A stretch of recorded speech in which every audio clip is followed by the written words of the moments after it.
Well, good morning.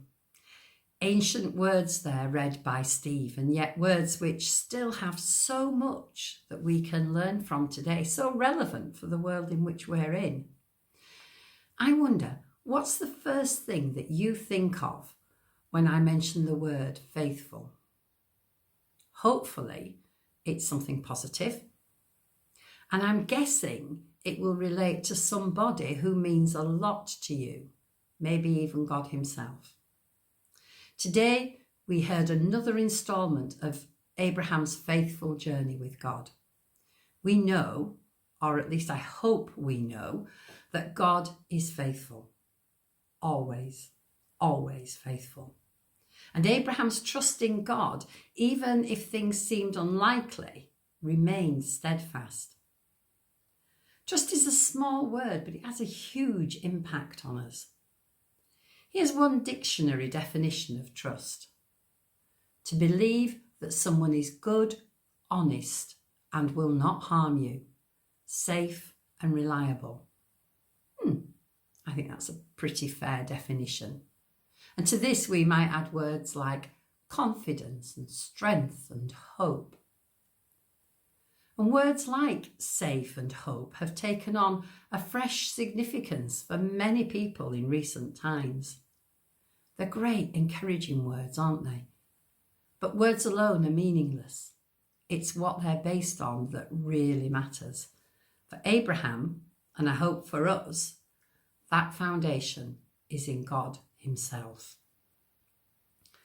But, and yes, there is a but, because we need to actively choose to become hopeful, trusting and reliant, then it demands something of us.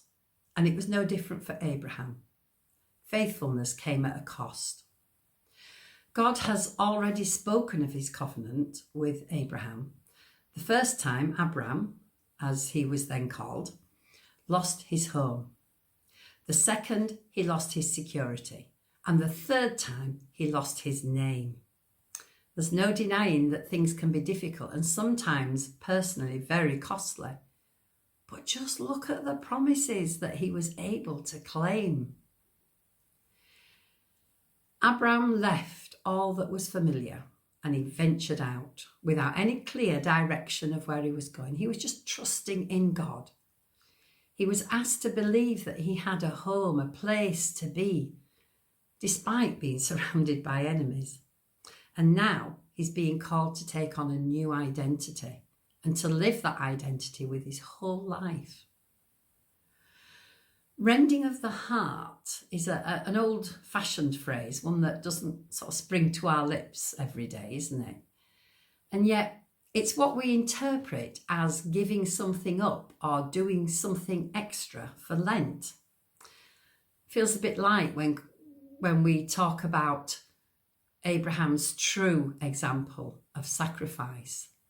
It makes our no chocolate or wine or whatever it is that we're doing this year for a few weeks seem a bit meagre, doesn't it? But a sign is a sign. It's about our willingness and our patience. And whatever we're doing, that counts for something with God, so don't despair. When we look at the whole of Abraham's story at once in one sort of pulling together like I'm doing today, there's always a risk that we don't fully appreciate just how long a time span it's spread over. It actually took decades, not years, but decades for this promise to be fulfilled. In Abraham's first encounter with God, we're told he was 75. And today, we've heard he's now 99.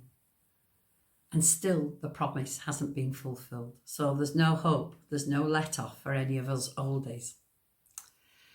There's still, for example, no son Isaac, no descendants as numerous as the stars in the heavens or sands in the desert. Yet God comes and asks for more, for a sign that Abraham is still on board, 24 years into this. Well, we know the end of the story. And yes, obviously he was. I've no doubt, though, that Abraham must have had moments when he wasn't sure. He was only human after all. When he wanted perhaps to save his own skin rather than go on waiting for God to act. Don't we all dislike being reminded that God's timing is the right timing when we feel we've waited long enough for a response from him? Can't blame Abraham, as we know he was no spring chicken. The same goes for Sarah. It was a long time to hold on to hope, a long time to see a future that was so far from the reality in which they were living that it did literally become laughable, as we know. Let's just pause for a moment there and consider just how long at times this past year has felt.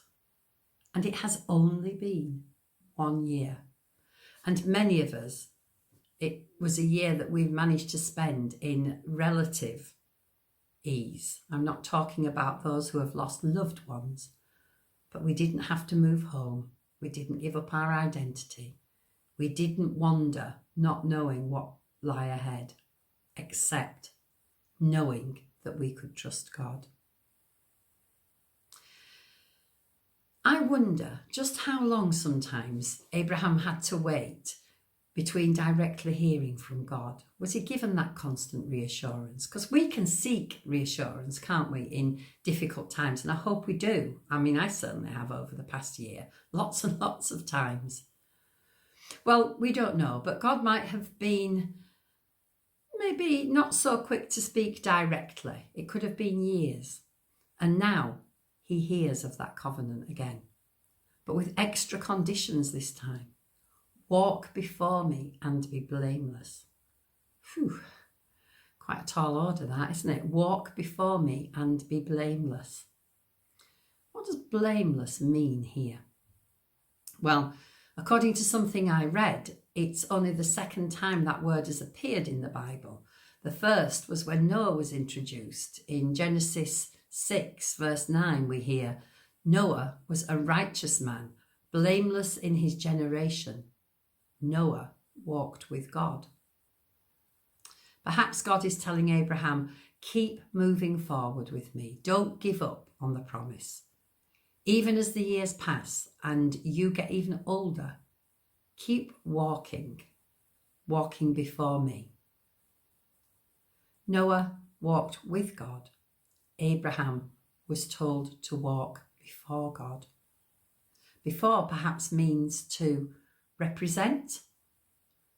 It certainly meant Abraham had to walk in faith without all the answers for most of his life before God gave him specific directions. He had to decide for himself how to follow the path of faith. And guess what? He got it wrong sometimes. He made decisions that got him into trouble, put loved ones at risk. Basically, he messed up. But, and hear this clearly, none of that precluded him from continuing to walk before God. And it doesn't us either. That's what true hope is about. And that's why today's story is just so reassuring for each of us who are not Abrahams in this world. Sometimes Abraham had to pick himself up and go on in a different direction after having hurt others by making his wrong choices. But he kept walking. He kept seeking. He kept asking God for guidance. And when it came, he changed direction. He changed identity. And we should find great comfort in that. Well, I certainly do anyway, as more than once I've needed to stop and reconsider what's going on in life and what I was doing. And with God's help, I've continued to walk with him. How about you? Perhaps that's something that we need to seriously consider, even today. God changed Abraham's identity. He was Abram, exalted father, but he became Abraham, father of many. The difference is that the exalted one needed to be God, and Abraham needed to know that there were others who would follow his example. Literally, slowly, there'd be a nation. Importantly, Abraham's faithfulness led a multitude, including us, to walk before God with as much faith, albeit sometimes in fits and starts, as Abraham did. Time is an important factor in this story, especially when we seem to live in a culture of instant gratification. If we don't see the change we want immediately, are we likely to abandon the path? I hope not. In fact, I pray not. Equally challenging can be a willingness to embrace change. It's not always comfortable, and yet sometimes change is needed. 24 years into the journey with God, Abraham and Sarah are still in the dark, still waiting for fulfillment of a promise. Yet, somehow, they were still willing to believe, still willing to walk before God, step after step after step. My question for today is, are we willing to do the same? Amen.